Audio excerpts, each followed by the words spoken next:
Good evening, everybody. How are you? So, obviously, there's not a lot of pretense that needs to go on here. We're at the cusp of a very, very important dialogue, and I dare say groundbreaking dialogue that we're going to have with our visitors here tonight. My name is David Wall Rice. I'm Assistant Provost and Chair of the Department of Psychology, and it's my high honor to be in the company of you all and of our guests here this evening. Considering the contemporary cultural milieu, we understand that the things that these icons have to share with us are things that are tremendously important and impactful for us to kind of map out so that we are able to make the types of changes and leaps forward in society that are necessary presently and that were unfortunately necessary some years ago. So this, by definition, is a student-oriented and student-centered discussion. I'm very pleased that the students who were responsible for organizing this effort are going to be able to be on stage here. They've had some time with the folks who are joining us today, but they'll be doing the formal introductions. But I did just want to say simply, thank you to Bob Brown, thank you to Bobby Seale, thank you to Kathleen Cleaver for being here, of course, but also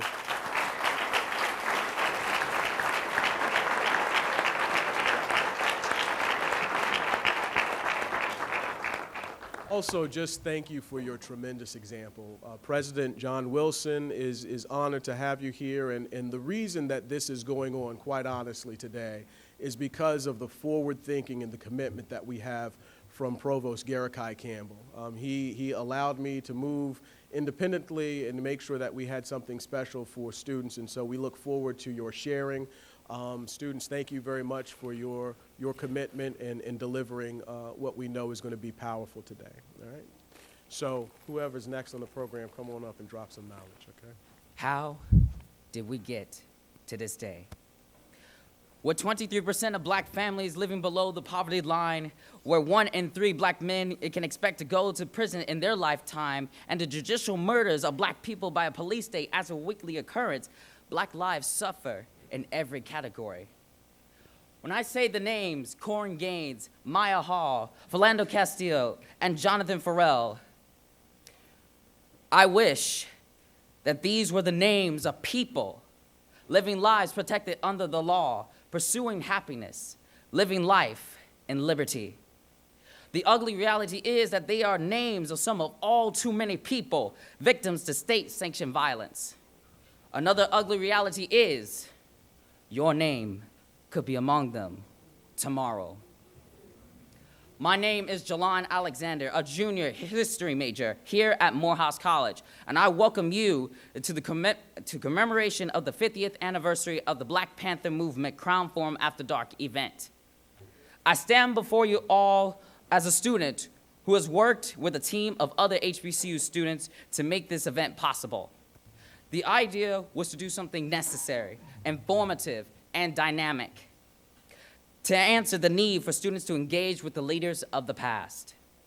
To engage not in the arbitrary, we did it right, and this is a plan you must follow, but to understand some of the more intrinsic and complicated elements of the Black Panther movement and the ideas of its members. Yet, as Malcolm X says in his autobiography, so early in my life, I had learned that if you want something, you had better make some noise. His words, combined with the supportive messages from Bob Brown, has encouraged me to push through even the sometimes bureaucratic elements and respectability politics of even dear old Morehouse. President Wilson remarked 2 weeks ago about decisions being a Morehouse thing to do. What I am doing is not a Morehouse thing. It is a necessary, preservationist, and liberating thing to do. To do this is in the lyrics of Janet Jackson's song, is to meet the needs of millennial students living in a world that they didn't make, living in a world that's filled with hate. To do this is to preserve histories and liberate with knowledge. Movements and its activists have identities, and the Black Panther movement and the Black Panther Party for self-defense and its members are no different. But tonight, central to this event are students being able to move beyond the textbooks and close the gap between what may seem so remotely of the past and today. Morehouse College, as a part of its mission, assumes special responsibility for teaching the history and culture of Black people. This evening's event is an extension and actualization of this mission.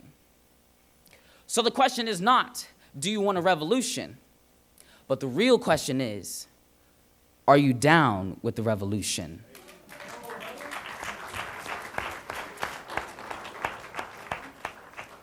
So keep that question in mind as we listen and travel back 50 years ago to an organization that fought for the cause of our people.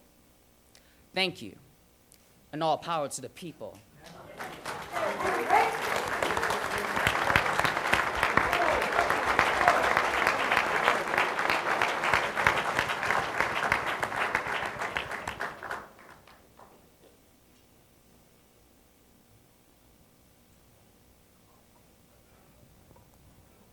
Good evening. I'm following the leadership of the students so I can see, right? This is a hard set of statements for me to come behind and try to talk to you. But I want to talk to you a little bit about the occasion. I've been asked to talk to you a little bit about the occasion.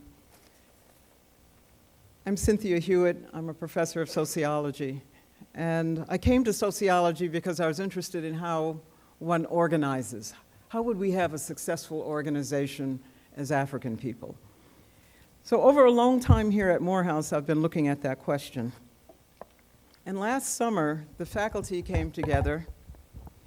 Dr. Maisha Williams in business, Dr. Juliette Liu in business, Dr. Ida McKengie in sociology, and many other faculty members. We came together and we said, well, let us take a look at Pan-African pedagogy. Pan-African pedagogy. What we mean by that is a way of teaching and learning that includes all African people from the United States, from Africa, from the Caribbean, from Latin America, around the world, in one history, one identity. So we began to talk about how we could teach in that manner. And you know, it was right after the end of the semester. While we sipped our tea and talked about Pan-African pedagogy, Dr. David Wall Rice was outside in the sun with a bunch of students who had not gone to Crown Forum like they were supposed to last year. And he set up a Crown Forum after graduation for them. And at that Crown Forum, he asked the students, what would you really like to do? And the students told him that, you know, we need to talk about our freedom process. We need to know about our liberation. So he set that up, and he brought that message back to us. So what I understand from Dr. Rice is that the students themselves wanted to have an opportunity to look at the past and bring it to the present. So today, we will bring you three important individuals within the movement of the Black Panther parties. So I wanted to say also, just for a quick thought, that 2 days ago, you know, when you get ready to do a program, there's so much going on, and I begin to wonder, how are we going to get all this together? There are all these issues. So I said, you know, I'm not sure what about this program is student-led. But it's in asking that question that I came to understand that it is very much student-led, because it was in fact the desire of the student body that we take a look at our political organization that this program came about today. So once again, I'm happy to welcome you to a student-led Crown Forum. Thank you.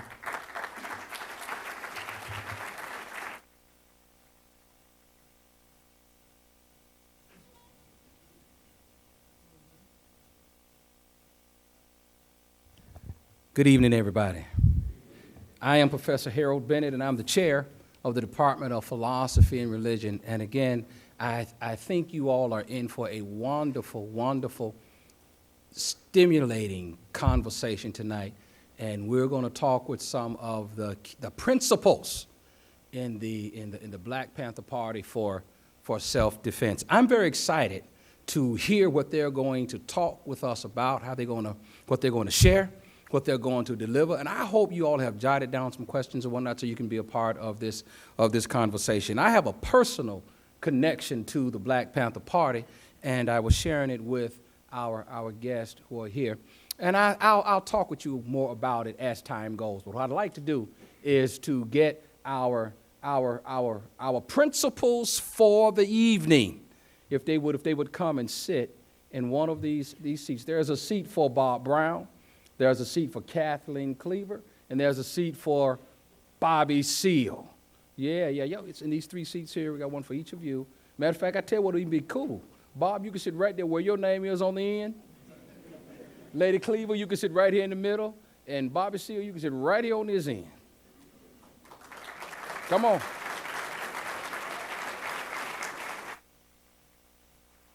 These.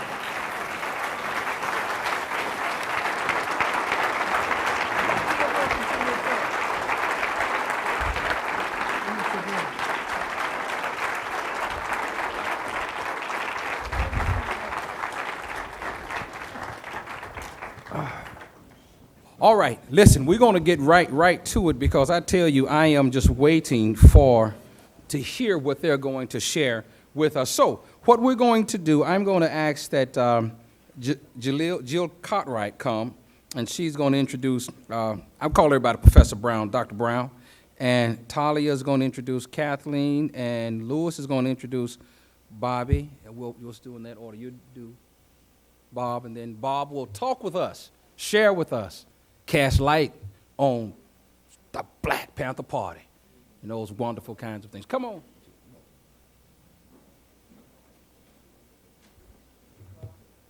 Good evening, fam.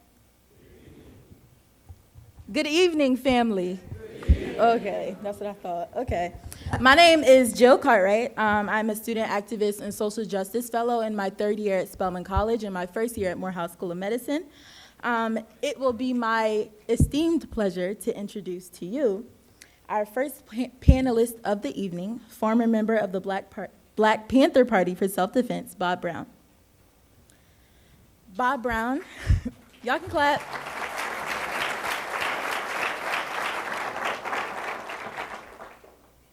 Bob Brown is an organizer, lecturer, research specialist, and writer who has served, studied, and struggled for over 50 years in the student and youth, human and civil rights, Black power, Pan-African solidarity, anti-draft, and anti-repression movements in the United States and throughout Africa, the African diaspora, and the world. Notably, Brown formerly served as a member of the Chicago chapter of the Congress of Racial Equality and director of the Midwest office of the Student Nonviolent Coordinating Committee, or SNCC. Brown's involvement with the Black Panther Party began with his recruitment by former SNCC leader Kwame Ture, the organizer formerly known as Stokely Carmichael. His membership led him to co-found an Illinois chapter of the Black Panther Party, and he then went on to serve as an organizer for the All-African People's Revolutionary Party.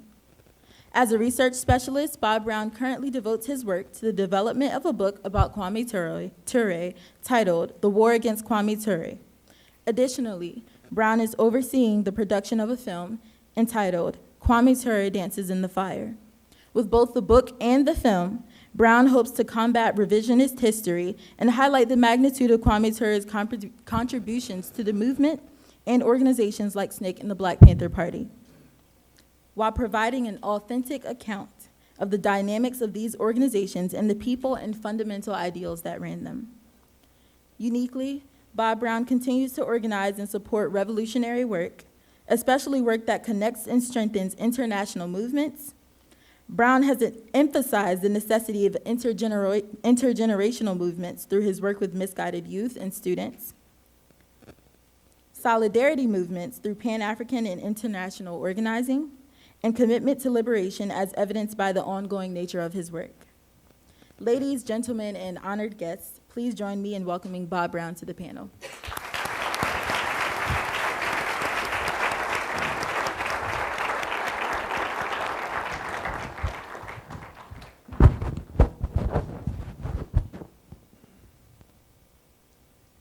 It is an honor for us to visit Morehouse once again.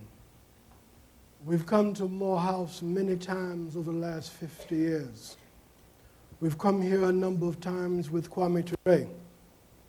We've come here another number of times, I won't say on our own, because the students and faculties brought us here, and my organization, the AAPRPGC, paid for the bus ticket and what else. We are very honored and very privileged to be at this special program at this time and at this space, commemorating the 50th anniversary of so many things. So many things. For us, it's the 50th anniversary of the overthrow of Osagefo Kwame Nkrumah. It's the 50th anniversary of the founding of the Lowndes County Freedom Organization. It's the 50th anniversary of Kwame's election at 25 years old to the chairmanship of SNCC. It's the 50th anniversary of the founding of a host of Black Panther parties, some of them independent of each other. It is the 50th anniversary of my meeting Kwame Ture in Chicago on July 28, 1966. And we're happy to come and share our moments with you, because this is your moment in history. This is your time in history. And Morehouse has contributed so much to the history of African people in every corner of the world and to the history of oppressed humanity. We are glad to be here with you.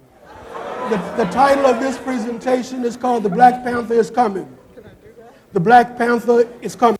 I won't explain every slide in the interest of time, but this is Stan Scott doing an interview with Kwame Ture at the New York SNCC office. I've gotten two different versions, either June or October of 66. When Kwame was elected chairperson of SNCC, the decision of the SNCC Executive Committee was to build Black Panther parties in every city and every state and every country where they could in the world. He's given this press conference. You see behind him a poster. The Black Panther is coming. We pasted posters on police stations in Chicago for 3 years before the Black Panther Party actually came, under the leadership of Fred Hampton and Bobby Rush. We'll talk about that. There's no need for me to come and talk about what Kathleen and Bobby will talk about, which they know more intimately than I do. I want to talk specifically about the contribution that SNCC and Kwame Ture has made to the formation and development of the Black Panther parties and movements worldwide. Our history has not been told. Let me see, where's how you move it? Come help me. I don't know technology. You can speed me up and you can slow me down. We want to thank Morehouse College. There's no need for us to spend time naming names which you see before you and whatnot. We can move to the next slide.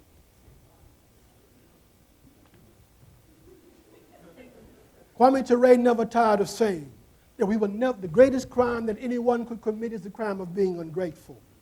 We will never be ungrateful for Morehouse College, its students, its faculty, President Wilson, for what we consider an act of kindness, an act of humanity, an act of culture. You brought us here today, and we will never be ungrateful.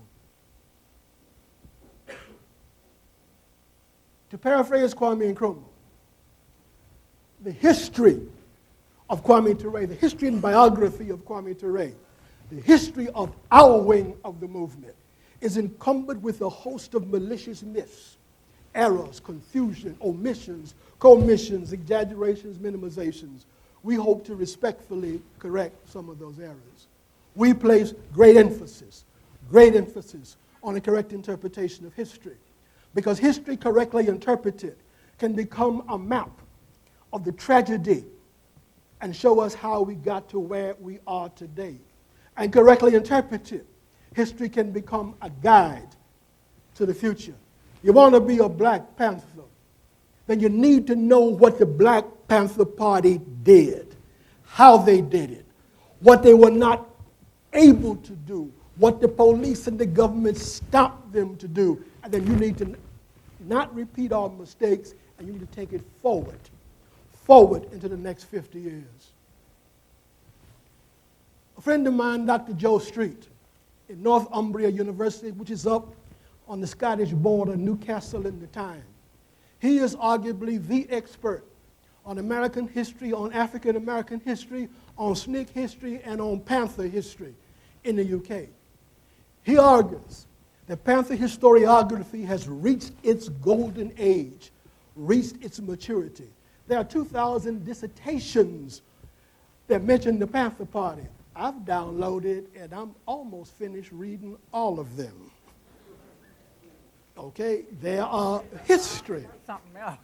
There's a history.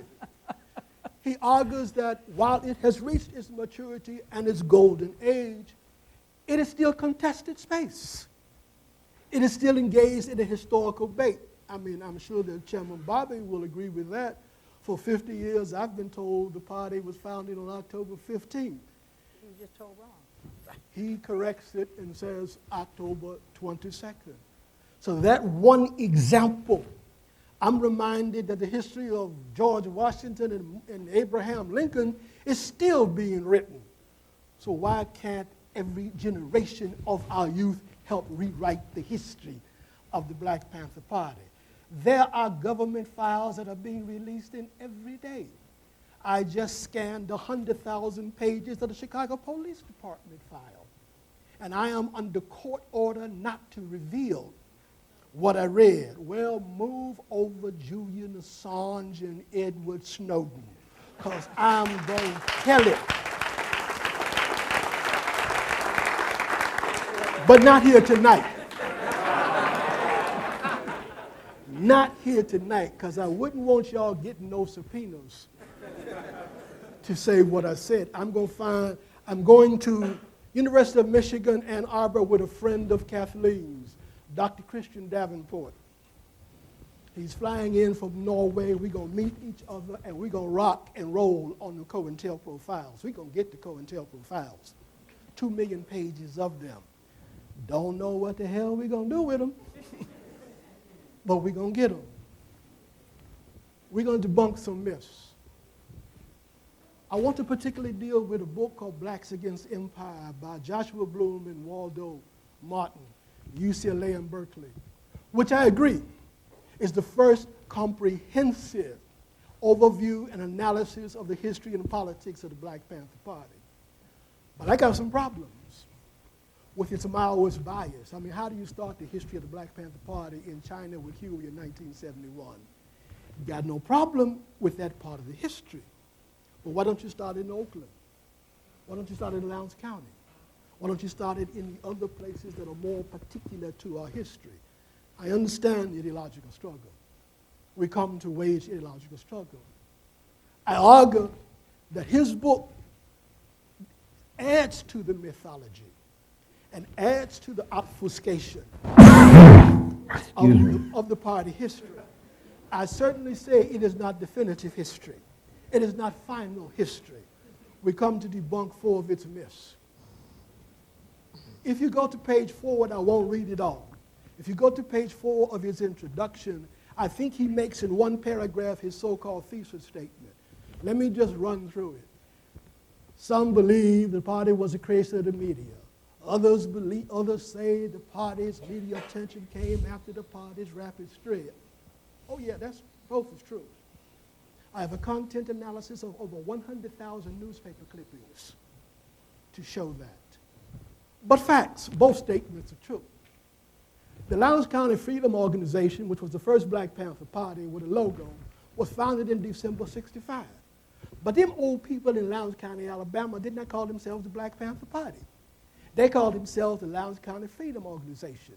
New York Times sent a reporter to do an interview with Kwame in December '65, and they named it the Black Panther Party. Just like the New York Times earlier named the Nation of Islam the Black Muslims. You've never heard a member of the Nation of Islam ever call themselves a Muslim. So in one sense, the party is a creation of the media, even though there are media before, media after, and media during what he considered to be the 2 critical years, '68.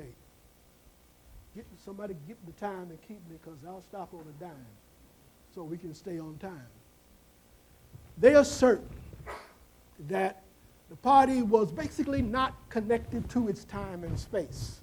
How can you say the party, how can you say anything? I am connected to this time and this space this evening. I am at Morehouse, not at Mars. They suggest that no other organization succeeded like the Panther Party did. I'm a product of that time, a product of that space. How can you dismiss the Southern Christian Leadership Conference under Martin Luther King? I marched through the streets with Dr. King in 65. In 65, and then cussed him because he hadn't said nothing about the draft. And I had a draft card. I sat at his feet. And how can you talk to me about nonviolence? How can you talk to me about this, and you've said nothing about this draft card that I have in my hand? How can you dismiss the leadership of the Nation of Islam and Elijah Muhammad and Malcolm X and suggest that there's been no success? I do not deny the success of the Black Panther Party, but it wasn't the only gang in town. And we need to move beyond some of this stuff. They say that the media didn't create us. Organizers like Bobby Seale and Eldridge Cleaver and Kathleen and all the people who worked in the Panther Party nationwide, locally, didn't create the party.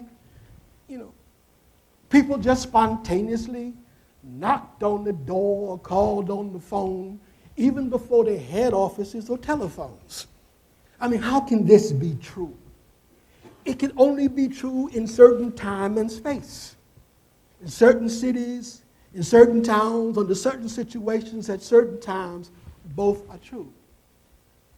I was told by Kwame repeatedly that Huey and Bobby asked permission to build the Black Panther Party in Oakland. He told me, before you close your eyes, get the proof. Well, I saw Waldo and in Martin's book, and they say the letter arrived in Oakland October 21. Well, in time for the October 22 founding, if true. So I'm on my way to California to get that letter, if it is true. Fact, go back a minute, 1 minute. Fact is, Kwame asked me to found the Panther Party in Chicago. Nobody else did. I didn't call Oakland.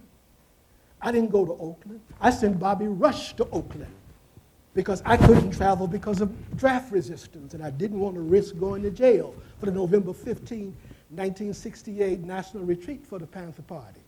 Kwame cussed me and still cussed me until the end because he wanted me to come, but I wasn't risking an extra time in jail for bail.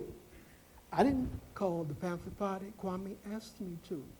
Truthfully, I've met Kathleen and Bobby one time in 50 years. In 50 years. No disrespect. But Kwame Ture asked me to build the Panther Party in Chicago, and I recruited Bob Rush and Tommy Carter, and then we went and recruited Fred Hampton. That's not a part of the history as of this moment. You gotta go? Okay, 2 minutes. Move it to, forget the slideshow. I got 2 minutes. You'll see it on the internet. The Panther Party, a black cat, doesn't have one kitten at a time. A black cat has litters every 2 years of the childbearing phase. 2 or more kittens per litter. And sometimes the mama got to protect them from themselves, or certainly from the predators higher up on the food chain. There is a history. There is a history to the founding of the Black Panther movement, more than one party, which really was conceived October 10, 1964, with Gammon Theological Seminary here on the Atlanta University campus. The Panther logo, if you look at it very carefully, it was borrowed from the Clark Atlanta University Panther logo. They loaned it to Lowndes County. Lowndes County gave it to the Black Panther Party for self-defense and all the other Black Panther parties that have been created before. We need to learn our history. We need to learn about all of these other Panther chapters and aborted Panthers. I mean, there were 7 attempts to build the Black Panther Party in Chicago before the one with Fred Hampton and Bobby Rush worked out. We had Kwame in town. I mean, we got a slideshow of the big black dance of May 14, 1967, with Kwame dancing. And believe me, Kwame couldn't dance. At midnight on May 14th with 600 people. And I got a 12-page list of the license plates the Chicago Police Department took down. Vice Lords was there. Disciples was there. Blackstone Rangers was there. Egyptian Cobras were there. 2 years before the Rainbow Coalition. We had been organizing gangs in the city of Chicago since at least 1965 with Ali and King. And they almost got me killed 4 times. 4 times, almost. There's a history, and we need to learn it. Let me stop. You are students. You have an obligation. You have an obligation to serve your people. You have an obligation to serve your people. You may not do that. That's your choice. You are students. You have an obligation to know history. And you have an obligation to make history. To make history. And you have an obligation not to make the mistake that Kwame Ture and Bob Brown made. We made history, but we did not write history. We permitted our competitors and our enemies to frame us and reframe us and to write us out of history. Tonight, we blacken ourselves back in. Thank you.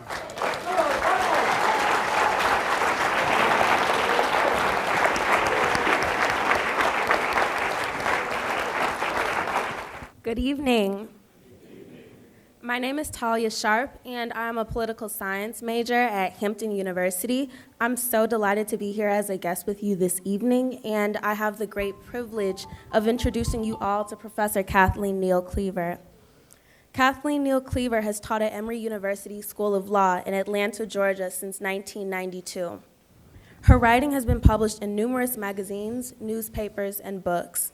She and George Kostiafakis co-edited the collection Liberation, Imagination, and the Black Panther Party. And she edited Eldridge Cleaver's Target Zero, A Life in Writing. Cleaver has been awarded numerous fellowships to complete her book, Memories of Love and War, which is slated to be published by Random House. In 1966, Kathleen Cleaver left Barnard College to join the Student Nonviolent Coordinating Committee. She met Eldridge Cleaver at a Black student conference SNCC held in Nashville, Tennessee, and they married in 1967. From 1967 to 1971, she served as the communications secretary for the Black Panther Party, and after sharing years of exile in Algeria and France with her husband, she returned to the United States in 1975. Cleaver graduated summa cum laude from Yale College in 1984, and after earning a JD from Yale Law School in 1989, she became an associate at the New York law firm of Kravis, Swain, and Moore. Since 2000, Cleaver has served as co-editor of the Atlanta-based Human Rights Research Fund, part of a network of anti-racist organizations that challenge violations of the human rights of U.S. citizens. Cleaver has worked to free imprisoned freedom fighters, including Geronimo Pratt Jijaga, Mumia Abu-Jamal, and the late Marilyn Buck. She was a co-founder with Jamal Joseph of the Harlem-based International Black Panther Film Festival. And she has participated in numerous seminars, programs, and festivals, including events held in Lebanon, Brazil, Canada, and Algeria. Along with teaching, Cleaver continues to engage in forums, writings, and film projects that incorporate human rights concerns within the United States and across the diaspora. Without further ado, I present to you Professor Kathleen Cleaver.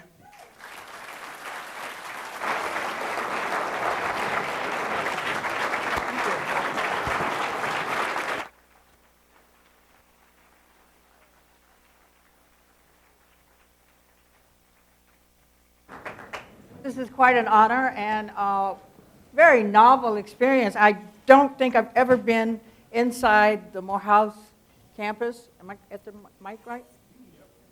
Okay. And so it's special, it's wonderful, and it's great to see you.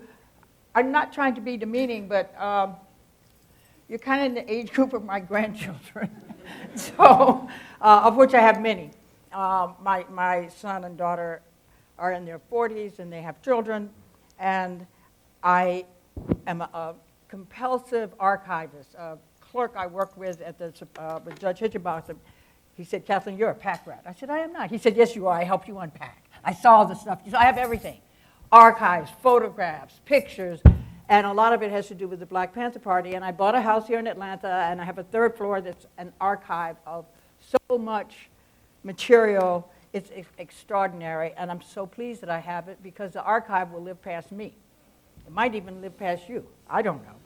But the theme I want to emphasize tonight is because this is what we always talked about. We constantly talked about liberation, liberation, liberation from this. We took that term from Fanon and from the African struggles who were colonized. People in Africa were colonized. They were dominated by Europeans from outside. But we adopted, because of the engagement of Stokely Carmichael at that time, he was now later Kwame Ture, engaged us in studying Fanon, engaged us in studying what was happening in the Congo and what was happening in Africa. And we could identify, in the sense of colonialism, that segregation was colonialism here.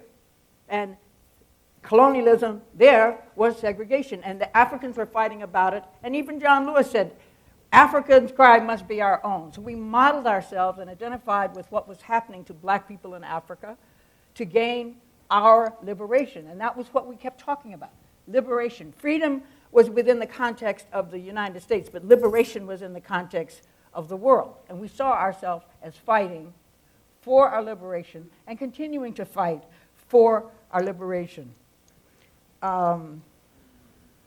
We identified with peoples and struggles in Africa against colonialism, with peoples in Asia against colonialism, in particular the Vietnamese, who in Algeria, when Eldridge and I ended up in Algiers because he left the United States refusing to go to jail, we found asylum in Algeria, or Algeria invited us to a Pan-African Cultural Festival in July of 1917, and then we did the festival was 1969. They invited us, he was a fugitive, we didn't leave. We stayed. We created an international section of the Black Panther Party, and we were there until it became clear that the isolation of no diplomatic relations with Algeria and the United States was going to come to an end, at which point he and I went clandestinely. Well, he went clandestinely, and I went openly to France, lived there, and came back to the United States in 1970. By that time, we had 2 children. That's a backstory of the family. And all this time, we were participants in some form of challenge, either a physical challenge in an organization or an intellectual challenge in paper or a challenge culturally to the exploitation, the demonization, the hostility, the racism to which we're all subjected in different ways. He in particular in more pointed ways than some others as a former prisoner, as a former black Muslim, as a former Black Panther. I was very fortunate in that I never got arrested. I had a passport. I could always travel back and forth. I'm not quite sure how that happened. Let's just say it's the luck of the draw or the will of God. I'm not sure. But I'm honored to be here, and I think we have an active question and answer session because you are the age of my grandchildren, so the questions that you would have are things that I would not necessarily imagine. I'm very honored that Bobby Seale and I can be here together. I can't remember the last time we've been on a forum since I left the United States in '69. I cannot imagine, because Bobby kept going to jail. And so we didn't have much time to be on forums or even have phone calls. Sometimes we didn't even know which jail he was in because he was in transition between one and the other. So it's an honor to be here, to be again reunited with Bob Brown from SNCC, who represents Kwame, and to be honored to be with Bobby Seale, chairman of the Black Panther Party. We call him the chairman, just the chairman. And to be at Morehouse College and to engage with the minds of the future, the men and women who actually are going to do something to impact Black lives in this country. I hope what you do is the right thing. Remember that, do the right thing. Thank you.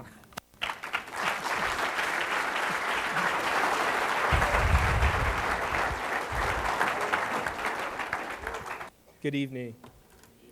My name is Louis Miles, a junior sociology major from Thomasville, North Carolina, and this evening I have the distinct honor of introducing founding chairman and national organizer of the Black Panther Party, George Bobby Seale. Bobby Seale's heart, mind, soul has been centered and around human liberation for over 50 years.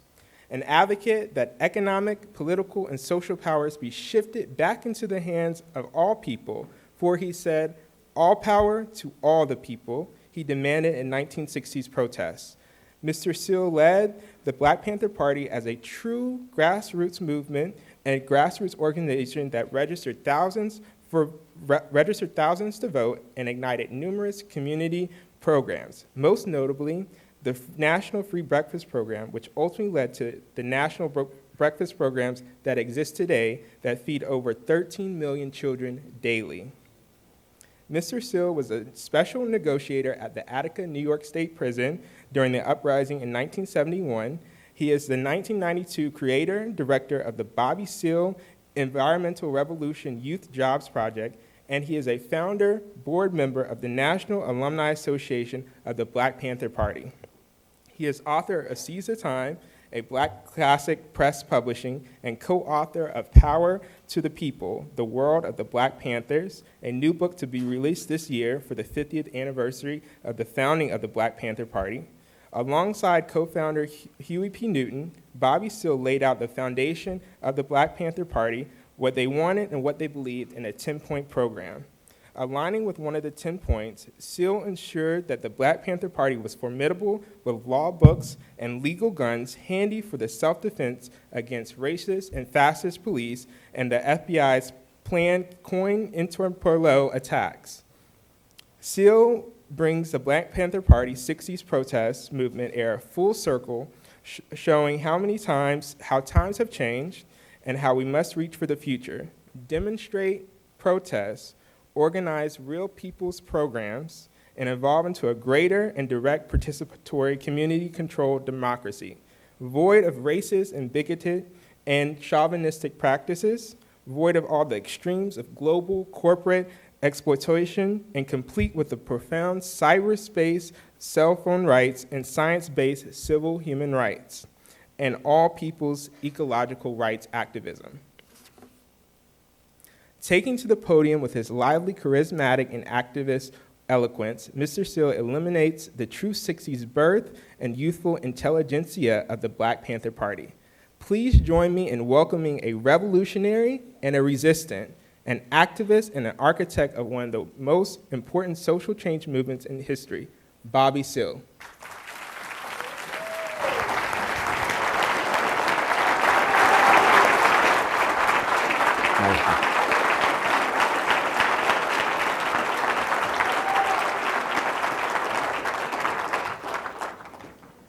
Thank you. Thank you. Today we still have about 22, 23 political prisoners, Black Panther Party members, still in prison today. Back here,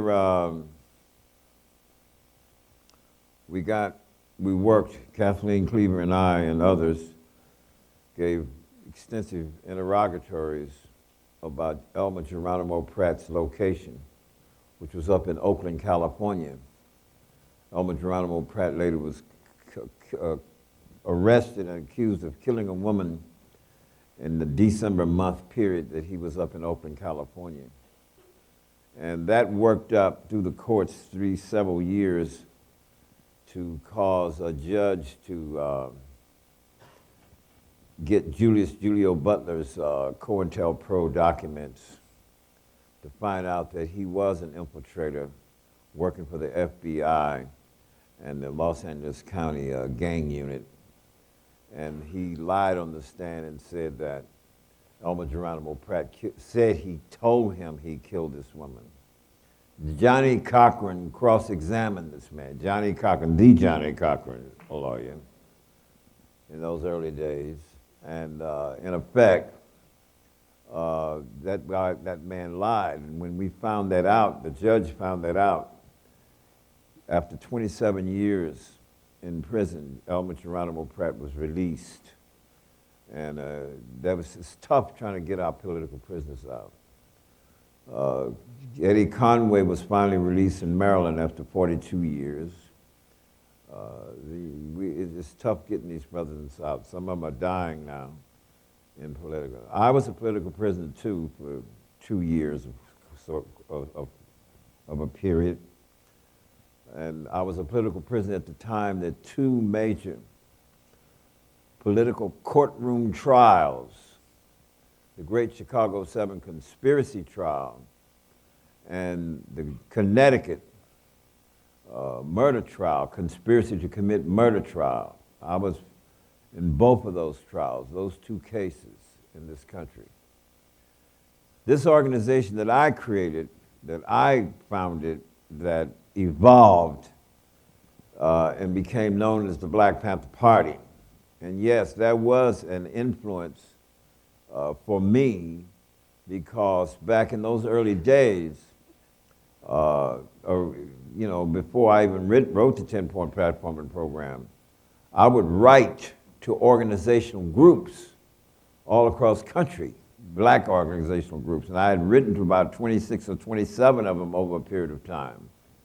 And the Lowndes County Freedom Organization happens to be one I was also wrote to send me information about your organization and your voter registration, et cetera. And they send this Lowndes County Freedom Organization back. And of course, Huey happened to drop over to my house one day, and my house was a central location because I was across the street from Merritt College, where Huey and I both had went to Merritt College. But then I showed Huey that thing, the logo of a pouncing panther. It didn't say Black Panther, it's just the logo of a pouncing panther. At whatever rate, Huey and I had completed our 10-point platform and program, but we didn't have a name for our organization. We wrote a 10-point platform and program because we were organizing a political party, a literal political party. This is what I was after. Now, this is in 1966, but let's jump back a little bit. In 1965, Kwame Ture and others, brothers, Stokely Carmichael, wrote the book Black Power. And I glanced at it a bit, what have you, At the time, I'm working for the city government of Oakland, California. I work for the Department of Human Resources. I'm the community liaison for the North Oakland Neighborhood Service Center. North Oakland is a 300 square block community area where I live at, and I am the community liaison. I'm making more money than my engineering job. I had an engineering job prior to that. I worked the Gemini missile program. Most people don't even know that. People don't know that I worked for Kaiser Aerospace and Electronics. People don't know I was very high tech. Electromagnetic field, black light, non-destruct testing for all engine frames for the Gemini missile program. They were popping satellites up around the sky. And Ronald Reagan called me a hooter. My point becomes, I dropped that job. I quit that job after 3.5 years just to work in my grassroots community because I had digested so much of my African American people's history of struggle. I mean, I walked through it. I picked it up. I understood it.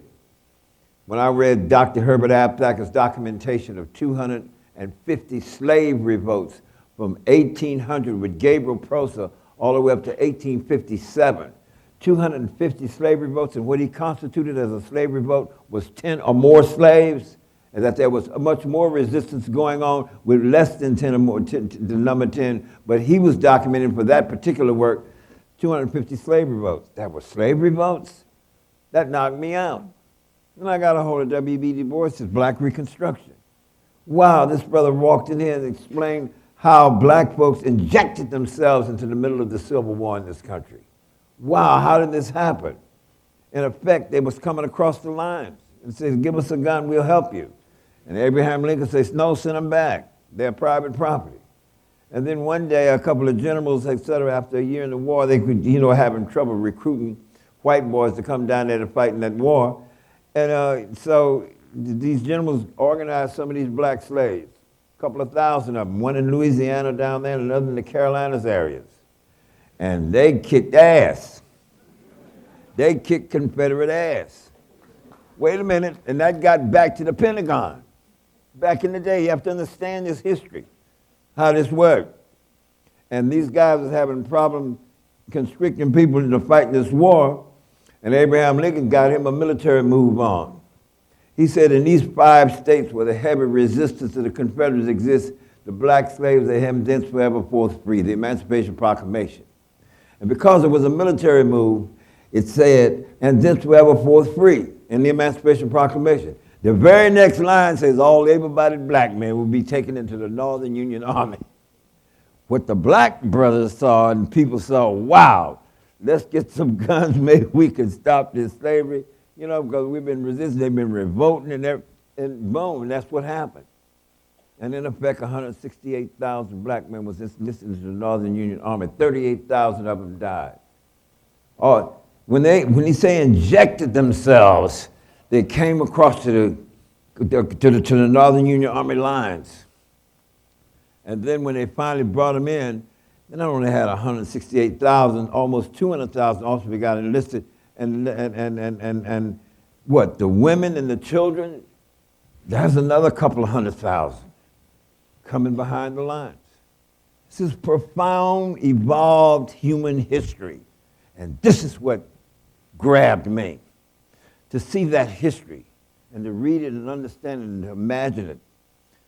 That was profound for me.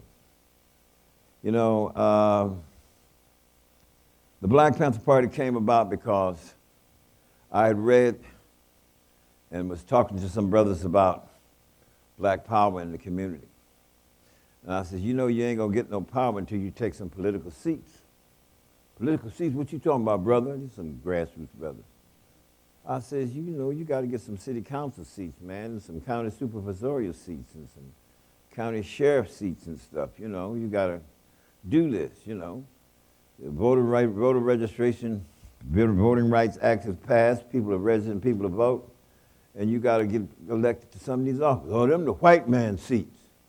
I said, well, you better give your mind to try to make them some black folks seats. I said, because these people make the laws, etc. When you talk about Rosa moving to the back of the bus, that was a law on the books that the racists in the state legislature made that said you had to move to the back of the bus. And you have to, and even if you're at the back of the bus and the white man wants your seat, get your butt up and get the white and let the man have it. It's a law. That's one kind of racist law. And you had 101 and 1,001 of these different varying kinds of laws all over the United States of America that literally, this was the crux and the foundation, law-wise, of institutionalized racism in America. Read Shadows of Freedom by Leon Higginbotham. I mean, understand that, you know what I mean? The laws were made and based on the precept of white supremacy connected with the precept of, say, called black inferiority. That's where the laws were made. So you have to understand what was happening in my head when I am talking about starting a new organization. And I didn't start out saying, I'm going to write this for the Black Panther Party.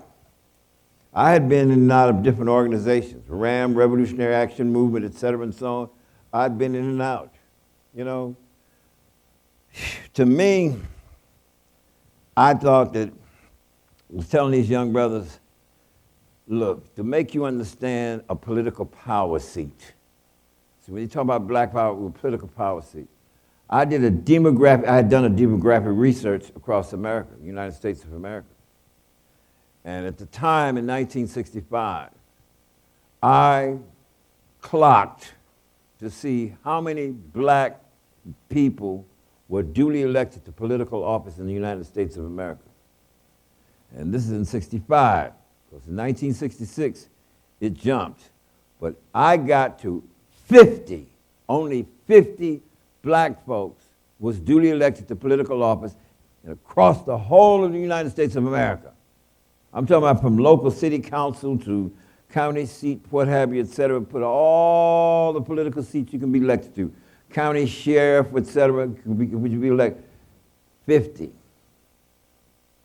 And then I clocked to see how many political seats there were. You know how many political seats there were? There are 500,000 political seats one can be elected to throughout the whole of the United States of America. You don't have no political seats, you don't have no political power. They make the laws, they make the rules, they say how many guns is going to be dispatched to the community, et cetera, et cetera, et cetera. Ku Klux Klan had the political seats all over the damn place. You know what I mean? So what's the idea? If you're going to have some power, you have to go and get over some of them seats. And I told them, brothers, I said, you know, down south, and me clocking the politics in this country, I found over 20 counties from the Carolinas, Alabama, Mississippi, and all the way across to Texas.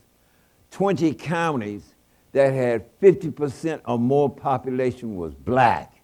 But you see, all those years they didn't have a right to vote, to even take no political seats. Now the Civil Rights Bill had been passed in '64.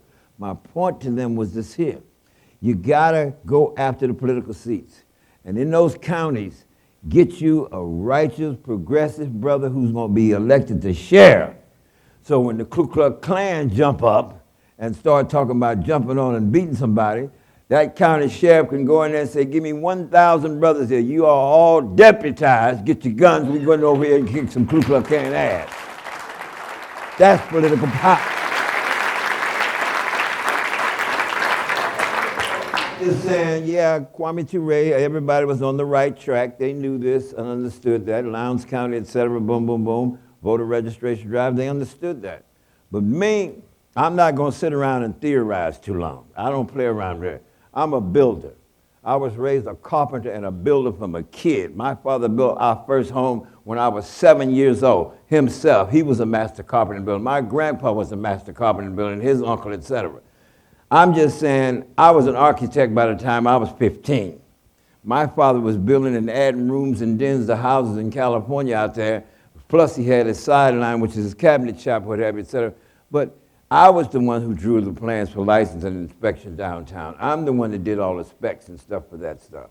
So that's where I come from. I was a lucky young guy to grow up with trades and skills, wound up in the United States Air Force, structural repair, high-performance aircraft, then wound up working on the Gemini missile program, engineering department.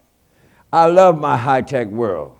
And one day I got very, very interested in my African and African-American people's history. And I started reading and understanding. And I started checking out different organizations. And Dr. Martin Luther King, never forget it, was coming to Oakland. And here I'm checking my history out, and I've been hearing a lot about Brother Martin Luther King. And I'd stopped going to churches every Sunday for hell and damnation preachers. I mean, I'd raised up with too much straight up hell and damnation preachers, and nobody would. Now, don't get me wrong, there was probably a lot of churches trying to do good things, etc., boom, boom, boom, boom. But them hardcore little hell and damnation preachers, boom, boom, boom, and I got tired of that. You see what I mean? But I'm going to go check this Brother Martin Luther King out. Because he's been talking about ending this racist discrimination here. I got to check this brother out. And I went down there. I had a great job. Don't get me wrong. I had good jobs. I've been very lucky, man. And I went down there in the Oakland Auditorium. 6,750 seats. 7,000 people in that place, standing room only. And Dr. King would start talking about all these companies that didn't hire people of color, et cetera, and so on, so on, so on, so on. This is the San Francisco Oakland Bay Area. And then Dr. King says, and here in the San Francisco Oakland Bay Area, Kilpatrick's Bread Company and Langendorf Bread Company would not hire any people of color. He says, and all across America, Wonder Bread Company would not hire any people of color. I say we're going to have to boycott them, and we want to boycott them so consistently and so profoundly, we want to make Wonder Bread wonder where the money went. Now, Dr. King inspired my ass. He inspired me. He's talking about what we got to do. we got to do this. I mean, this is home for me. You see what I mean? And then when I learned my culture and understood, you know, and surviving Africans and black language, and then I digested the Frantz Fanon's Wretched of the Earth, and I began to understand African politics, etc., boom, boom, boom, boom. And you know me, I mean, my skills and everything, I had bits of knowledge on many different levels, including metallurgy. And when I got to study in Africa about its mineral resources, etc., you know, I found it was gold here, etc., etc., etc. And I really started this thing because the Katanga province in southern Leopoldville, Congo, erupted, what, 62, 63, somewhere in that area.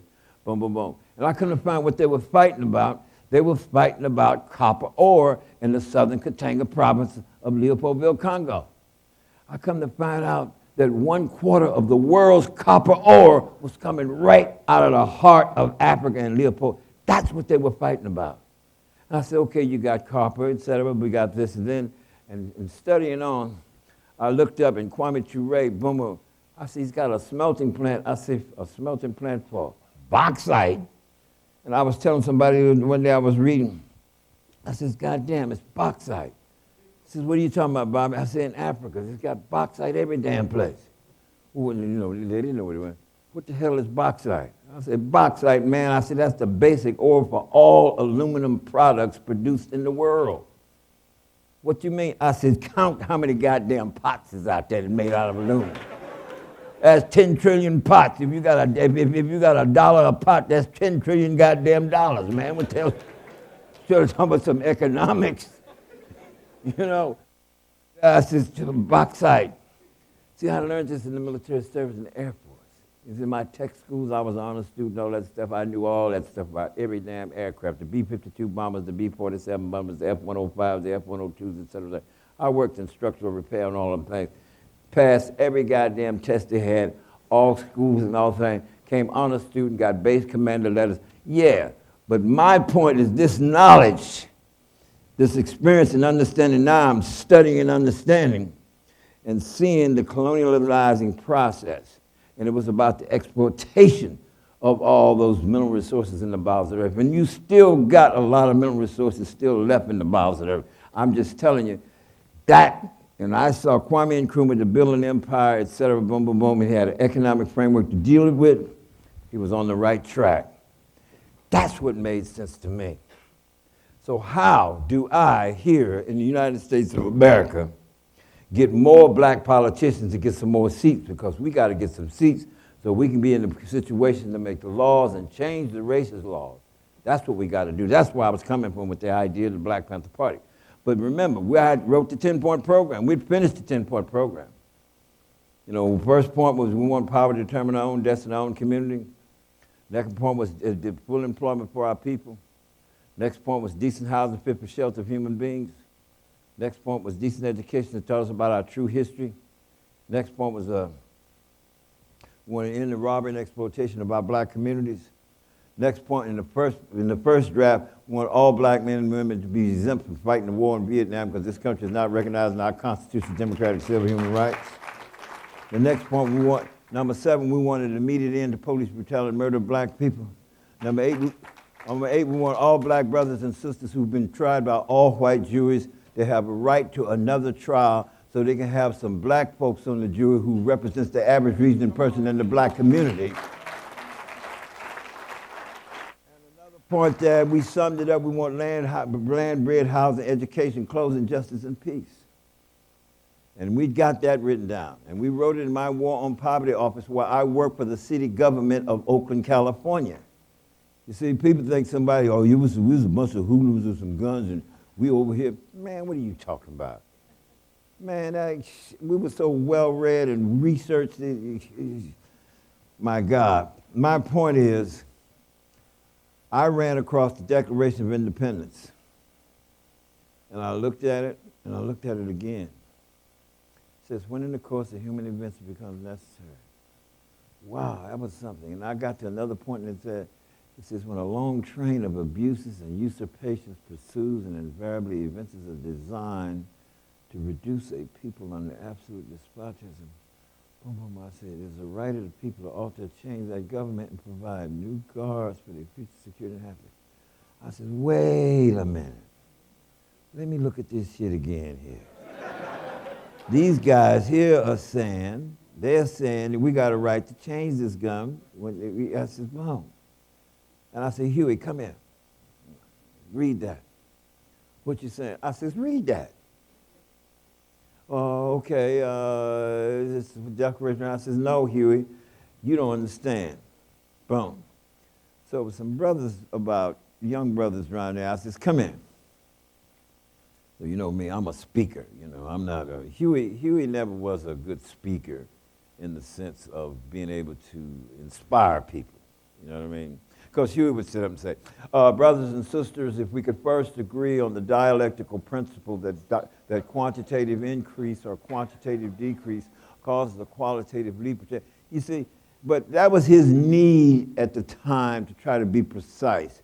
Because Huey was coming out of a state at 17 years of age in high school, being semi-illiterate and trying to learn better to read, and his brother started having to read poetry and stuff like this here, et cetera, to help him out so when he could graduate. That was Huey's need, okay? But me, I was always up on stage. I mean, before this, I'd been a jazz drummer, I'd been a stand-up comedian. Besides, I'd do my high-tech jobs. I did all that kind of stuff, you know what I mean? So when you start talking about the Declaration of Independence, my attitude was I could take the character of John Wayne. Wayne, of course, of how many events it becomes necessary, that's John Wayne, right? Or imitate somebody else. And then I said, what about Martin Luther King? When in the course of human events it becomes necessary. I mean, when you read it, I read it, man. When in the course of human events it becomes necessary for any one people to dissolve the political bondage which have connected them with another and to assume among the powers of the earth the separate and equal station in which the laws of nature and nature's God entitle them a decent respect to the opinions of humankind, dictate that they should declare the causes which impel them to dissolve that damn political bondage. When a long choo-choo train, when a long train of abuses and usurpations pursues and invariably evinces a design to reduce a people under absolute despotism, then it is the right of the people to alter or change and provide new guards for their future security and happiness. So when I organized the Black Panther Party, went out and patrolled police as a tactic to capture the imagination of the people in the community, so that I could organize them into a political electoral framework so we could elect some new black revolutionary politicians, provide new guards for our future security and happiness. This is what it was about. You see, it wasn't not just about that we had some guns. Yeah, we had some guns, law books, tape recorders, etc. Okay, we're going to get to the question and answer. Tell you what, y'all get yourselves ready. I still got some more answers to give you, and we're going to sit down and get on to the questions and answers. Power to the people. Power to the people.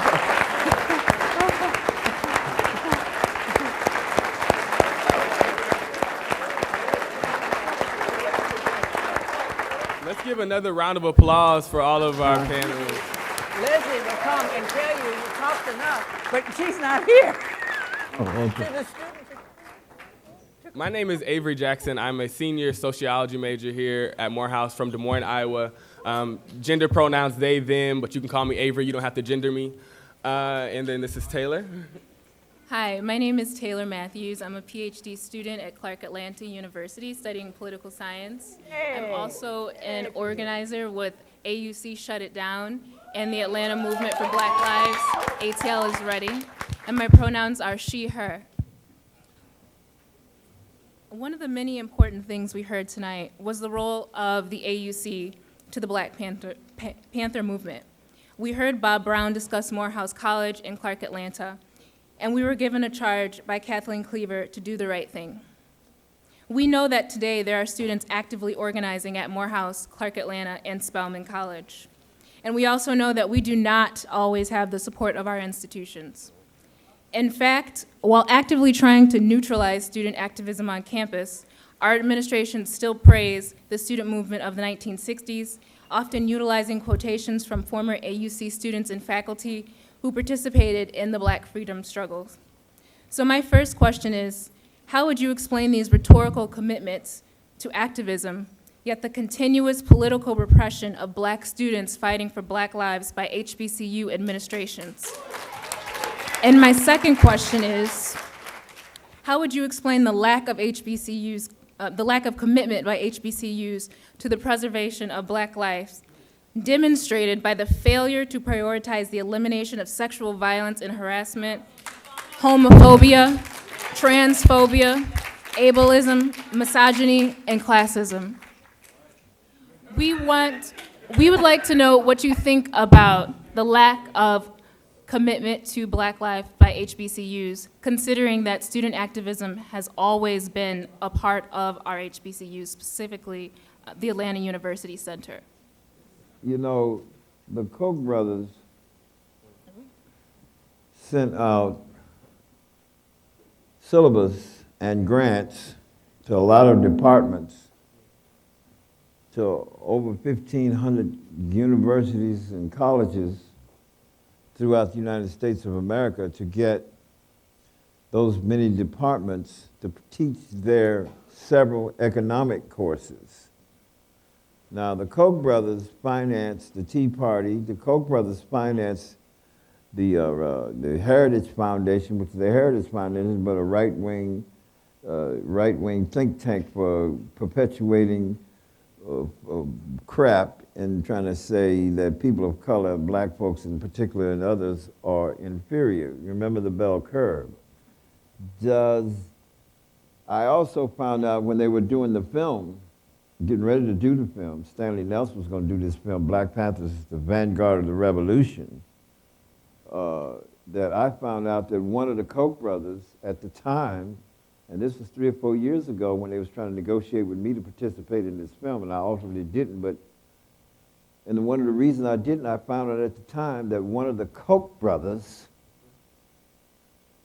was on the board of directors of PBS at the time. That got off with me. They sent those letters out, and the next year, Black History Month came, and I got no speaking engagements throughout the United States of America for Black History Month, because they also sent grants to Tea Party type racist organizations, student organizations on campus.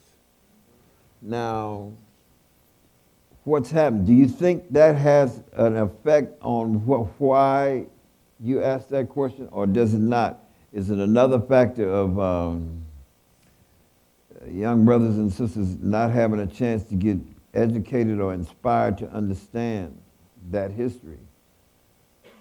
I'm willing to tell you some history about this resistance and this Black Lives Matter without having phrased the phrase back in the 1960s, you know. But I'm asking you the question, I guess, again. How am I going to criticize your administration framework unless I know what's behind it? So I suspect maybe that is or is not behind it. You have to investigate and understand, know that, what that situation is. Well, in my experience as a student activist and in my experience as activism off the campus, generally the most lively protests, for example, let's take Spelman girls who got involved in SNCC. Forget it. If you're going to do that, you can't stay at Spelman. You're supposed to be there with your little nice pressed hair and white gloves. That was a long time ago. That was a long time ago. However, you can't anticipate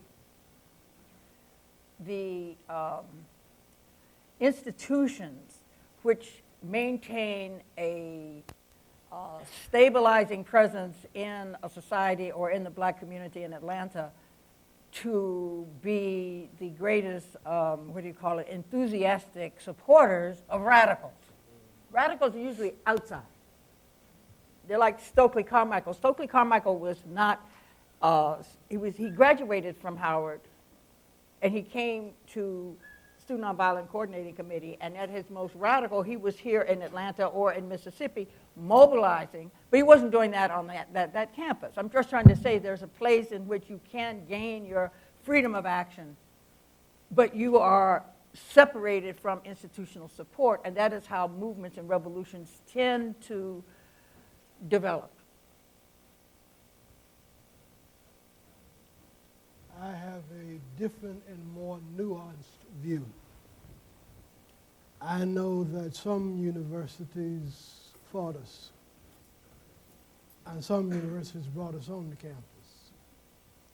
I, for 20 years, booked Stokely Carmichael on the campus, including this campus. And there are times when the university told us, you can't come speak. And they changed that shit within 24 hours.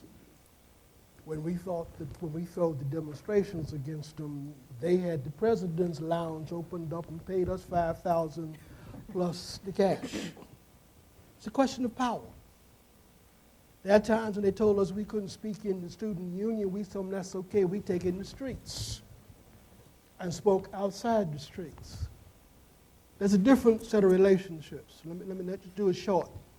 In the city of Chicago, in order to be a high school student organizer, organization, elementary, you had to have a teacher to sponsor your class, normal, parental locus. Every high school and every elementary school by 1965 had at least one teacher that we not only could call on, they could call me, Sylvester Williams called me and say, hey, I just met a man named Fred Hampton, and he's a bit too militant for the NAACP Young Turk. Come get him. I'll give you the car fare. Sylvester wound up by 1972 being the black in charge of the re-election of Richard J. Nixon. He wasn't revolutionary, but he had a love for youth. He had a love for youth. I mean, I could right now go campus by campus by campus by campus, tell you which ones called the police on us and which ones gave us car fare to come get the kid before he was arrested. And we turned the city out by 1967 with the high school student movement. We were boomers. They talk about the college students of 1960, Atlanta, you name it. They don't talk about the 250,000 high school and elementary school kids who boycotted and shut Chicago down October 22, 63. They don't talk about the 3,000 PAC guerrillas, 17 and 18 years old, who were given life sentences on Robben Islands, who built the prison cell that Mandela slept in. They don't talk about the history of the youth. Be careful. Universities have particular roles, as both have said, in societies. You are here, one, because of the blood of the people, and also because of the compromises the president made. Howard University, 85% of its budget comes from Obama and the White House. Are we going to fight that? Are we going to deny that? But from 1960 to at least 1998, Kwame Ture and SNCC shut that campus down any damn time we wanted to. Every new generation of SGA came in the door. They had two choices, join with us or join with the administration. And Kwame's last speech at Howard University, 10 generations of student government presidents came. One of them, Brown, became two of them at least, became presidents in the Caribbean. Don't sweat what somebody else has to do. Figure out what you have to do. Don't waste your time fighting some administrator who ain't got no power no way. Even if you won, what would you get? What would you get? Don't be crazy enough to deny. I mean, I never believed in that generation gap bullshit. Excuse my language. White man came to me and told me, don't trust nobody over 30. I asked him how old he was. He said 29. I just laughed and walked. I don't believe in that. It's good and it's bad. I'm not trying to whitewash nobody. But, and yes, there is problems of sexual harassment, homophobic harassment.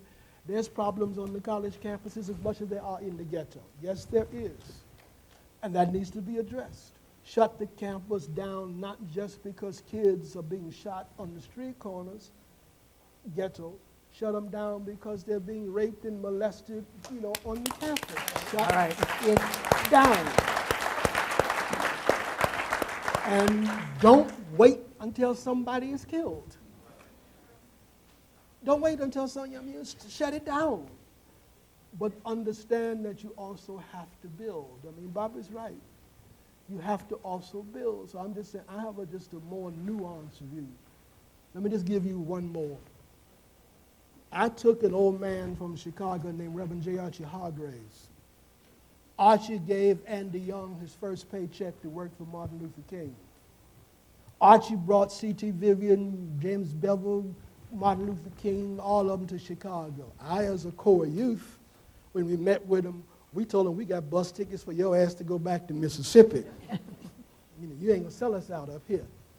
And we're still fighting some of the problems that were not resolved in the Chicago freedom movement. Anyway, I took Archie Hargraves to Shaw University and made him president. They didn't have milk for 4 or 5 months, 30,000. 2 buildings had burnt down. It was in a good shape thanks to the Cheeks brothers. We brought over $3 million into the campus in 1 year. We gave honorary PhDs all over the world to the Red Fox. By the time we tried to give one to Eddie Amin, they just said enough is enough. We brought Republican money in, we brought Democratic money in, we brought Communist Party money in, and it was neutral territory. I slept in the president's house and led the demonstrations against the president. I told Archie, we're going to lock your ass in the administration committee building for a couple of hours, be cool. I had the kids shuttling him food. Well, now, the kids are, just militant and blah, blah, blah. Sometimes you play the game. He wanted something that he couldn't get. So he told me, Bob, go get it. We went and got it. You are here today because the administration permitted you to be here. You ain't got to kiss no behind. But don't let nobody sell you no wolf tickets that your behind can't back up. Thank you so much for your responses.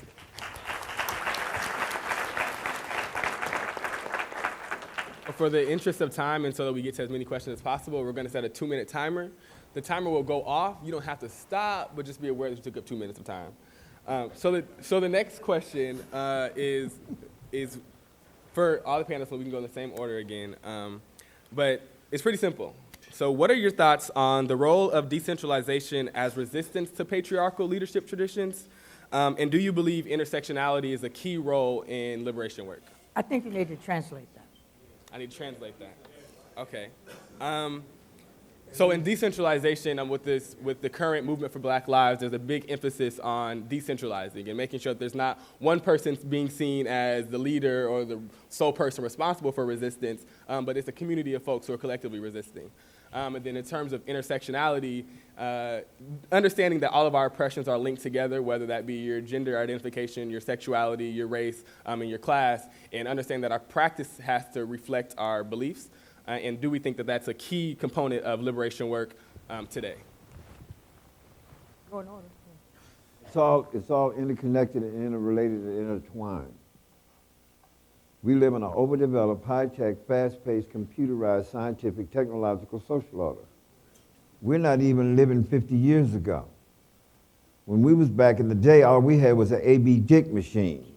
And when they came out with a stencil burner, we thought that was an advancement in terms of dealing with our A.B. Dick mimeograph machine. But we copied out millions and millions and millions of leaflets to educate our people, whether they're on campus or whatever. Now, I believe that we have to evolve a greater people's cooperational humanism.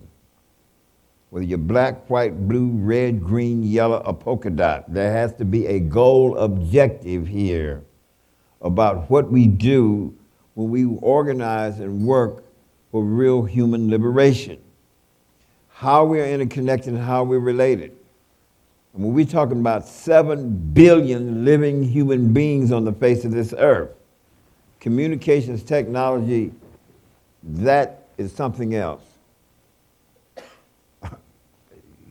yes, we all interconnected, we're interrelated in one way, shape, fashion, form, or another. We're not separate, we're not. What we have to understand is we have to believe in a real basic community control. Mono leadership is just not necessary what's happening. And everybody who attempts to be mono leadership and that singular person. In the Black Panther Party, I created what we call multiple leadership, and committee leadership of the committees. In my chapters and branches all across America, I structured and put together committees. And who do the committees represent? On the national headquarters level, you have me, Bobby Seale, the chairman of the Black Panther Party, Huey P. Newton, the Minister of Defense of the Black Panther Party, Eldridge Cleaver, Minister of Information. 2 minutes is up.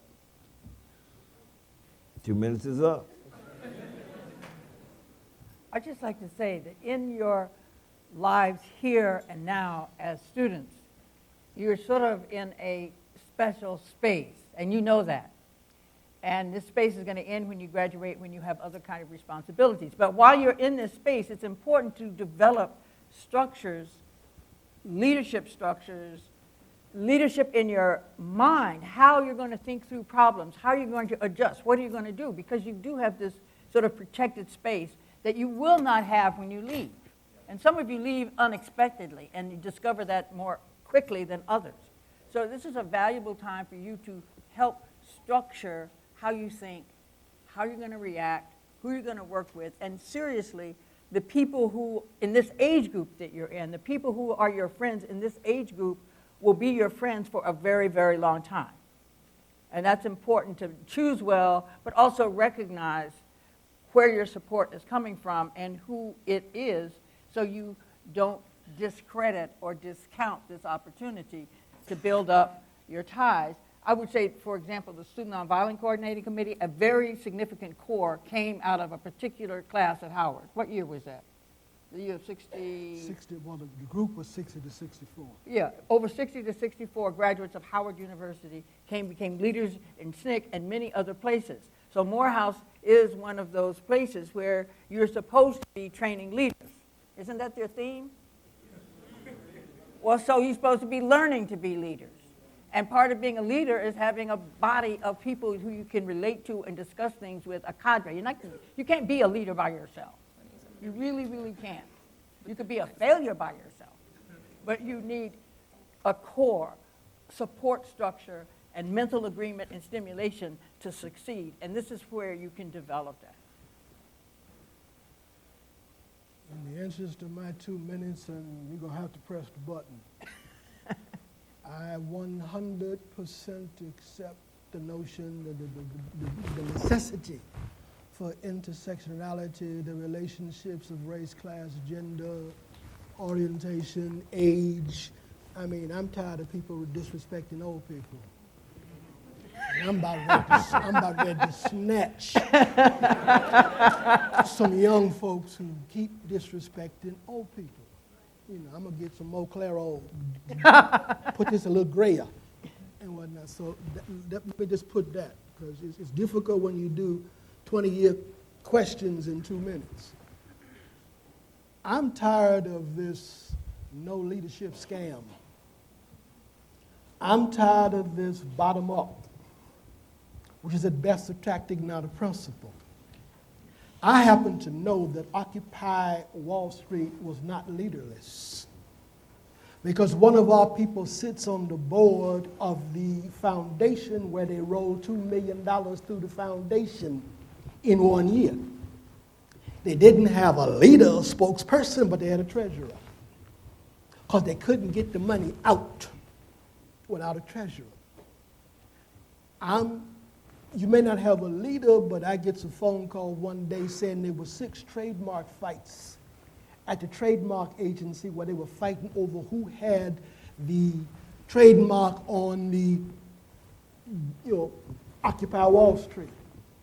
So you ain't got a leader and a spokesperson, but you got a treasurer and a foundation that our people sit on the board, and you got a trademark lawyer who asked me to help do research. So there's some problems with that. I truly respect and I love the Black Lives Matter movement. But who cashed the check for $33 million from Soros for Ferguson?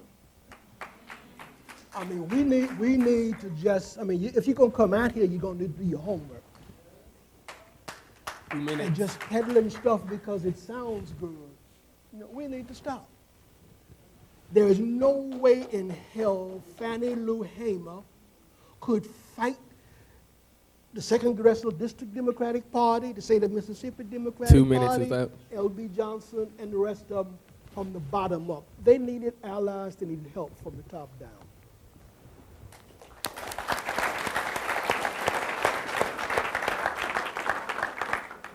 So they want us to do a hard stop at 8. So the folks in the back who haven't got a chance to submit questions, can we make sure that they get a chance to submit their questions? And we're going to try to get through as many questions as possible before the 8 o'clock hour. Okay, so the first question from the audience. In the 2016 election, there is no candidate that seems to represent Black interests. What needs to be done to ensure that our interests are represented now and are stronger in 2020? Also, Bobby Seale, have you heard Kendrick Lamar mention you? He's the reason I know about you. My God. Oh, my God. What's the question? He doesn't know This Kendrick person would Lamar. like to know how we can ensure that our interests are represented in the election and what we can do to be stronger in 2020. What you can do to be, well, you got to get out here and put the woman in. Now, I'm saying this for a reason. I'm looking at the big picture of what's happening here and what has evolved since the 50s, since 50 and 60 years ago. With Kwame Ture and they great leadership that happened, and it evolved in the Black Panther Party's leadership and numerous other organizations' leadership framework.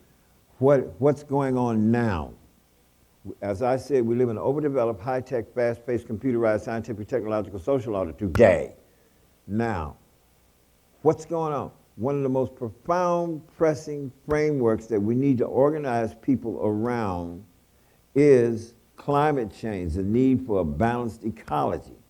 I've been advocating this on college campuses, all 100, 150 college campuses since the 80s, that we need to evolve youth jobs programs all across the country in this framework. And that was my true forte even before the party got started. I created youth jobs programs, literally created youth jobs programs in Richmond and Oakland, California, what have you said. This all led up to my Black Panther Party. So I'm just saying that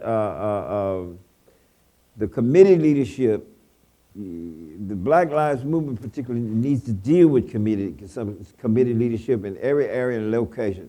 It's the same thing I did with all my chapters and branches. I had 49 chapters and branches throughout the United States of America, and every one of them had a committee framework of leadership, of group leadership, an informed committee leadership. That's very important. It's no It's different been from 2 most minutes, organizations Mr. that Seale. have 3 or 4 or 5 people around I'll it, surrender my and they time to represent him. that. He knows about leadership. And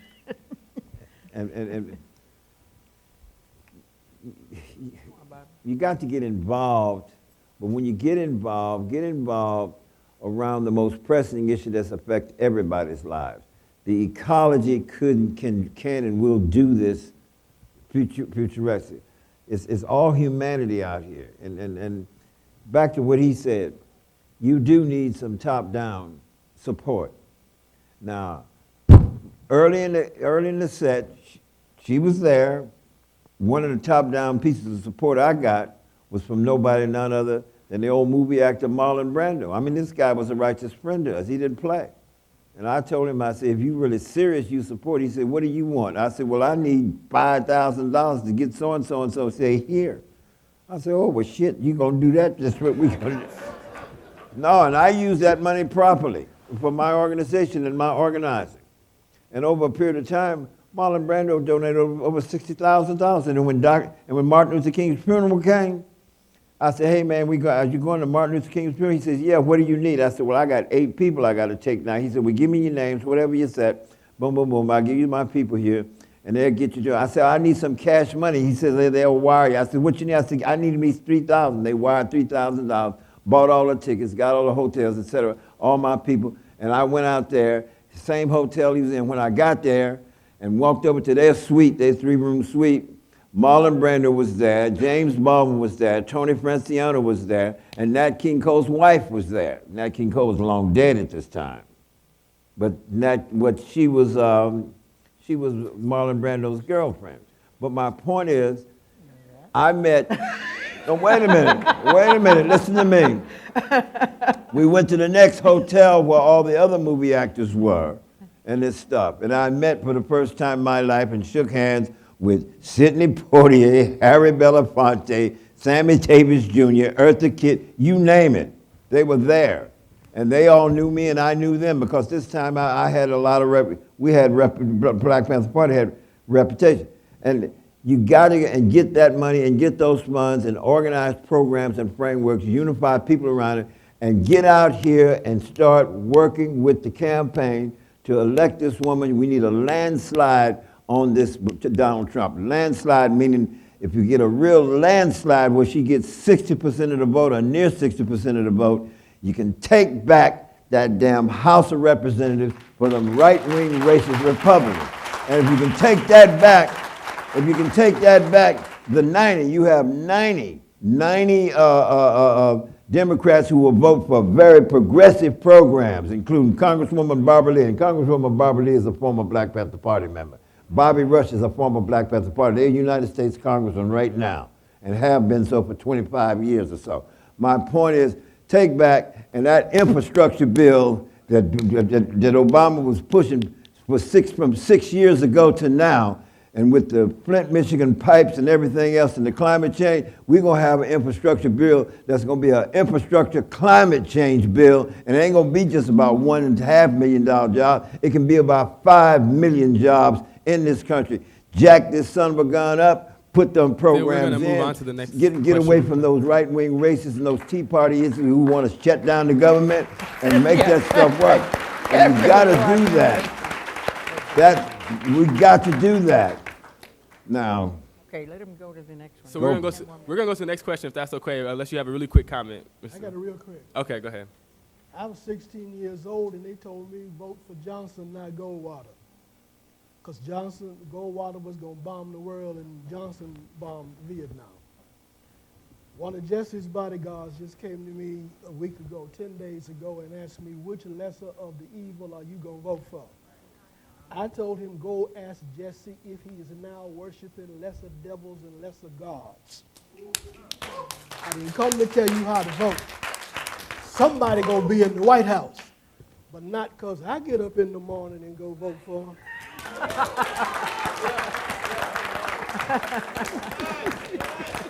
Okay, so the next question is for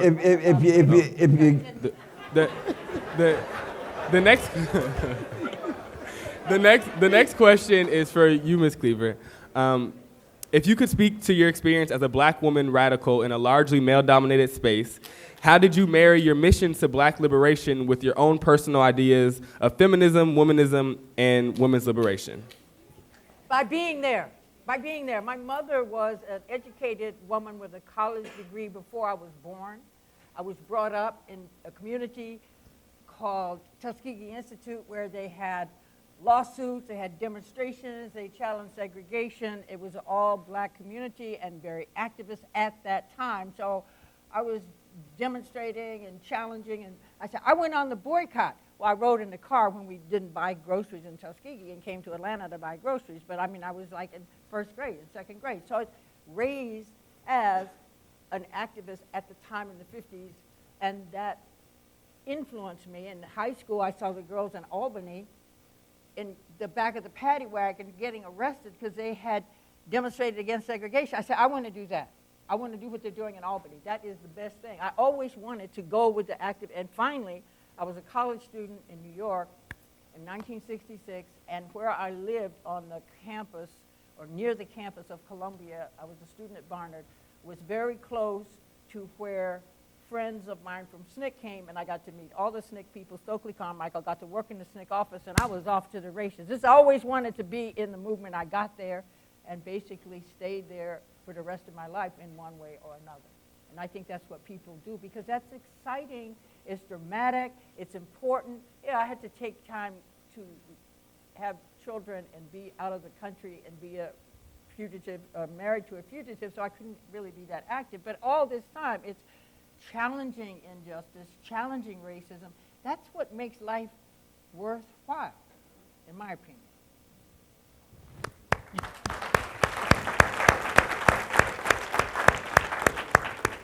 Thank you for that response.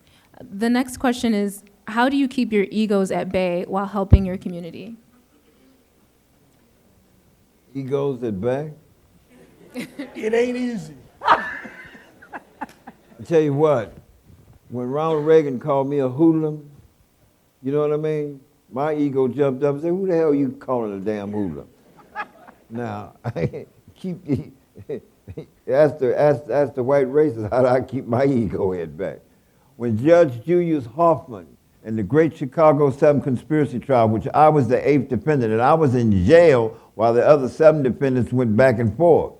And this judge violated my 6th Amendment constitutional rights. And how do I keep my, I cussed the judge out. I cussed the judge out. And finally they changed, shackle, and gag me. 7 weeks I cussed him out. Every time he'd open his mouth, somebody mentioned my name, I said, my lawyer is not in this courtroom. I put a motion in to defend myself. You denied that. The 6th Amendment of the Constitution of the United States of America says I have that right. So I'm objecting. You mention my name, I'm objecting. Every time you turn around and mention my name, some witness on the stand, I say, I object. Sit down, Mr. Seale. I says, no, I'm not sitting down. For the court record, she's over that court record. I'm going to put it on the court record because I'm going to peel this shit all the way up to the I object. They jumped on me in that courtroom, you know, and beat me up and put me in that chair for the 3rd day. But when I come out of that son of a gun, I remember, boy, I'm telling you, when that last day of gagging, all you could see was my eyes and my nose because they had these ace bandages wrapped all around my head. My whole head looked like a mummy all the way down. I'm slapped to a chair, an armchair with hospital straps. Because the first day they put me in there, they had a metal chair and metal handcuffs. Mr. Seale, will you not? I said, I remember reading something. A person pulling at their chains is acting in the manner of a free person. And right at that point, the metal chair and the metal handcuffs and the leg cuffs all to the chair, and they start trying to have court. I said, clang, clang, clang, clang, clang. You ain't have no court today. Clang, clang, clang, clang. And then when a black jury and a white jury got to crime with me over there, and I'm up there, and then the last day, oh my God, they beat me up. He elbowed me, hit me in the fist. They picked the chair up, they were stumbling with the chair. I'm strapped in the chair, and it fell into where the artists were drawing the pictures in their metal chairs, and they jumped, and they didn't even have a chance to finish drawing anything. And boom. And finally, I got my finger up, and I'm on my back. I got the gag off. And then they picked me up sideways, and I said, I'm glad what I said about George Washington was nothing but an old slave owner. And they take me out and put me in the lockup room. And I said, I'm going to take all you monkeys to higher court.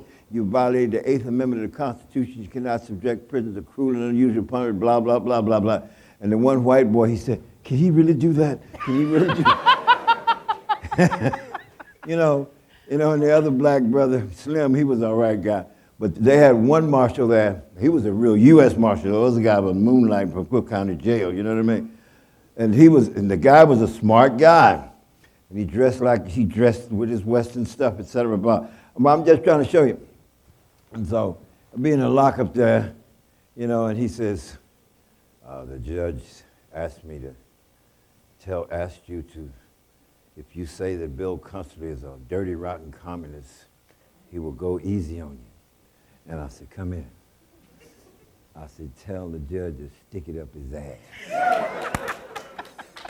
I just tell the judge, I said, stick it up his ass. You know what I mean? Oh, I'm just saying, brother, being in jail, being beat, when I was in the later, 2 minutes is Try to gone. get to the last. We're gonna try to get to the last question. I can't tell you how they beat me unconscious in the jail. You know what I mean? The guards did this. The guards did that.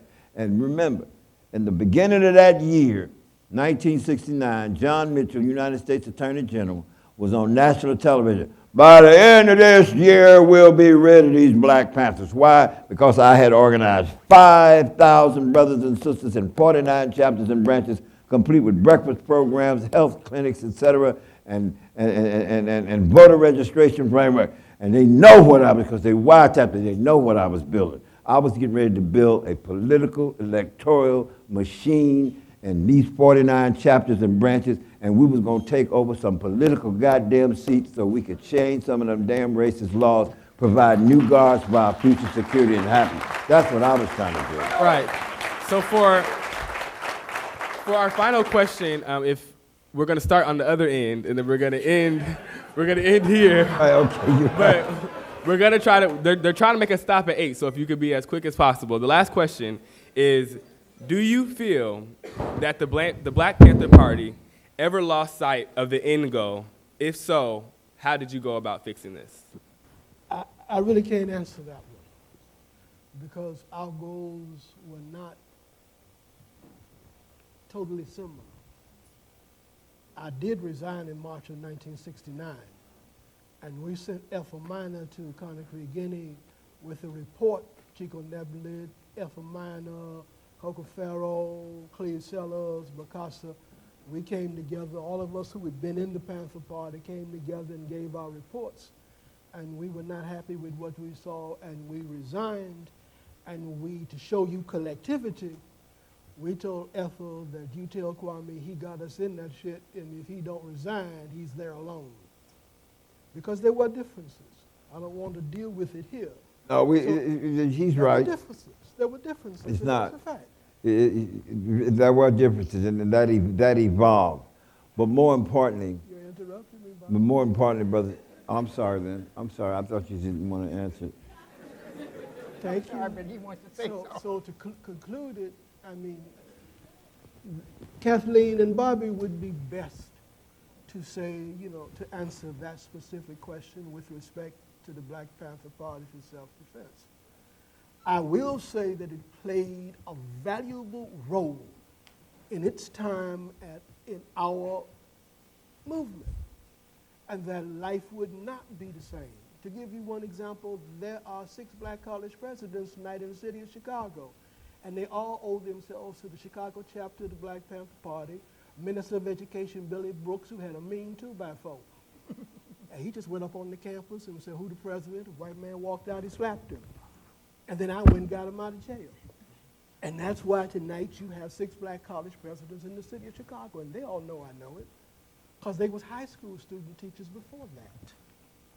And our demand for black history, for black teachers, for this, helped elevate them to that. So I'm just giving you that as a concrete example, of one of the contributions. I mean, the city of Chicago's education system tonight is totally different than what it was when I was in high school and when I was in Luke Junior College in 1966. And that has to thank SNCC, not just the Panthers, but a whole host of people. And the history needs to be rewritten to reflect that reality. Life would not be the same without the Black Panther Party. My view.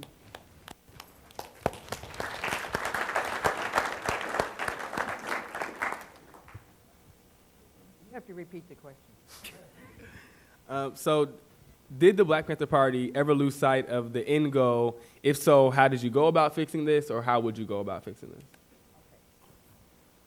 The Black Panther Party is not one thing. There were branches, chapters, versions of it. The group that was in Kansas City, for example, called themselves the Son of Malcolm, and then they joined the Black Panther Party. There were people who were in the Black Panther Party for real, and then there was, I think it was in San Diego, I don't remember which city, they had a fake Black Panther Party created to confuse us. So what you're dealing with when you say Black Panther Party is actually a broad, nationwide struggle for liberation that sometimes was part of a group called the Black Panther Party, and sometimes was not, and sometimes the same people were in the Black Panther Party, then either they got kicked out or they left. I left the country, and I was in the Black Panther Party in '69. I came back for a visit in 1971, and there had been a split and a division, and there were all these different groups that I would go visit, some of which had been Panthers, when they were something else. So you can't get hung up on a name. It's a process, it's a movement, and it's a political effort to change the reality that people were facing by very young people who were very, very, very determined.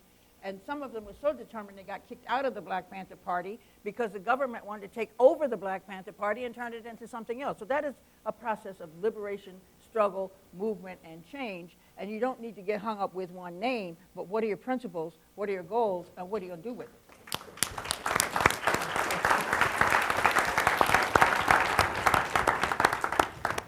I resigned from the Black Panther Party.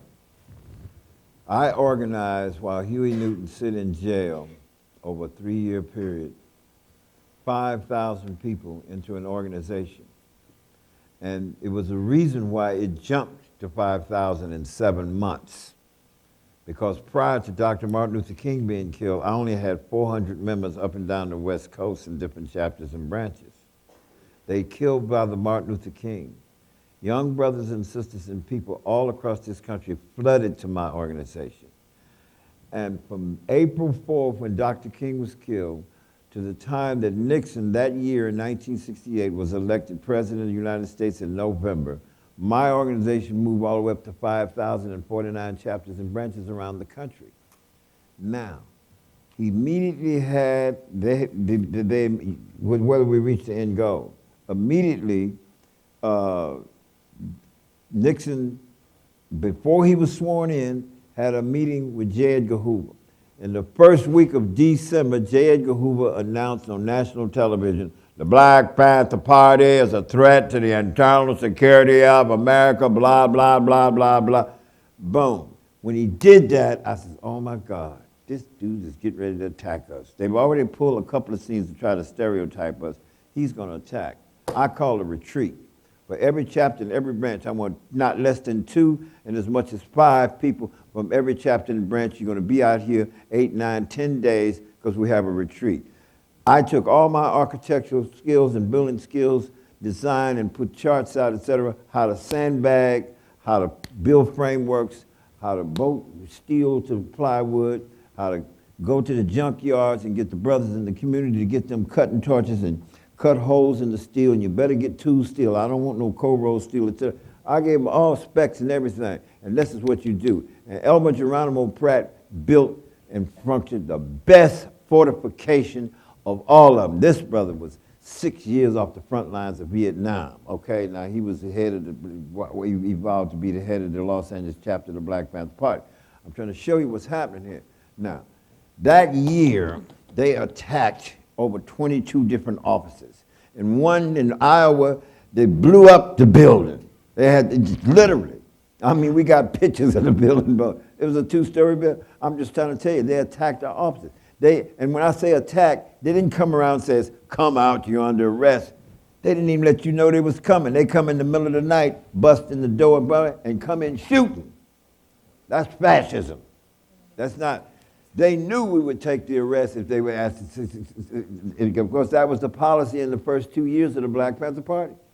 When they come up, you make a formal arrest, we take the arrest. Because one, we're not scared of nobody's courtroom. Secondly, when we get to the courtroom, we're going to make a forum out of it anyway. Well, you saw what I did in the Great Chicago River Trial. I made a hell of a forum out of the damn thing in terms of arguing my point. My point is, did we reach the end goal?